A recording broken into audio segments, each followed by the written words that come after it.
Courageous leadership. Simon Sinek. Powerful words in today's raging storm of change. What does it mean to be healthy? You're asking me the question, what does it mean to be a great parent? Like, I don't have 5 things to be a great parent, right? It's a lifestyle. And it comes number 1 with the commitment that I'm responsible for the life of another human being, the growth of another human being. The closest thing to leadership is parenting. You have to be an infinite student of parenting. You know, you want to be a parent, you ask your friends, you ask your own parents, you join groups, you read magazines, you watch talks, whatever it is, you're constantly consuming how to deal with this constantly changing challenge of being a parent. And it's ups and downs and successes and failures, you know, and that's what it is. Leadership is the same. Great leaders are students of leadership. No matter how achieved they may be, they're still learning. And it's a lifestyle. It's the lifestyle of what I need to do to look after people, which includes things like listening, learning how to give and receive feedback, learning how to have effective confrontations, how to discipline when necessary in a way that's constructive, roam the halls, get to know people, learning what it means to ask somebody questions. How do you ask questions? You know, like, some people are naturally good at being curious about other human beings, and some people are uncomfortable because they're introverts or whatever, socially awkward, but we can learn, you know? How do you learn to remember people's names? Oh, I'm bad at names. No, you've just decided you're bad at names. We can learn to be good at names so that when we walk down the hall and say, hey, Tom, oh my God, he remembers my name. It's a nice feeling. It's a lifestyle.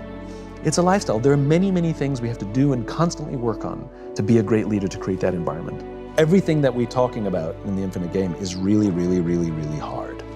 It is so much easier to build a company based on short-term ambitions than it is an infinite cause. It just is, right? It's also fun, right? Until it's not.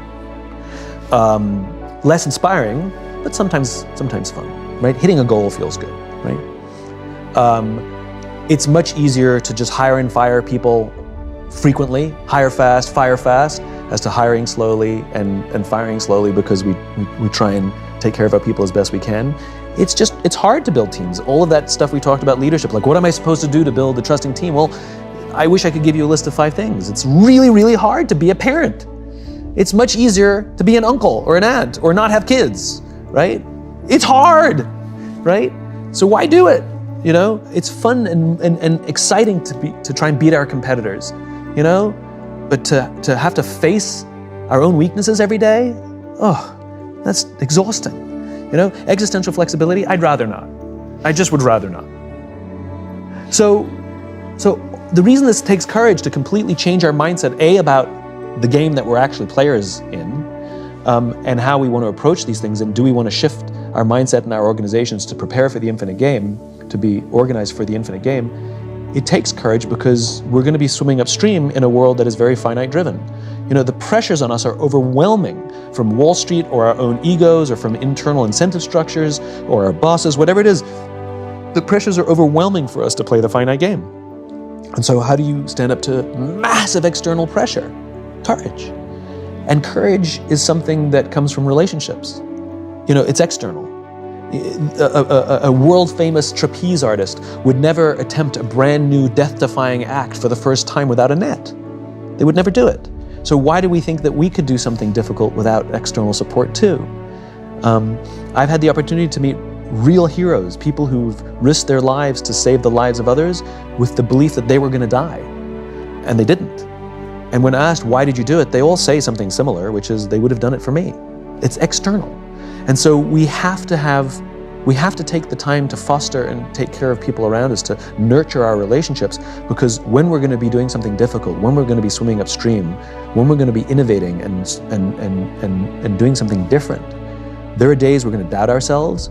There are days we're going to get knocked in our ass. There are days that storms are going to rise, and we have to have people who say, I got your back. You need to do this. We need you. The world needs this. Keep going. I believe in you, you know? And so courage comes from not only our willingness to do that for others, but then their willingness to do it for us. And if we commit ourselves to a just cause and we're willing to do those things, then, you know, the great thing is we take a lot of people with us and change the world for the better.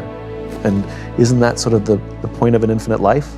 To leave this world in better shape than we found it, to leave the companies that we work for in better shape than when we started, to leave our families stronger and better capable than they can do without us.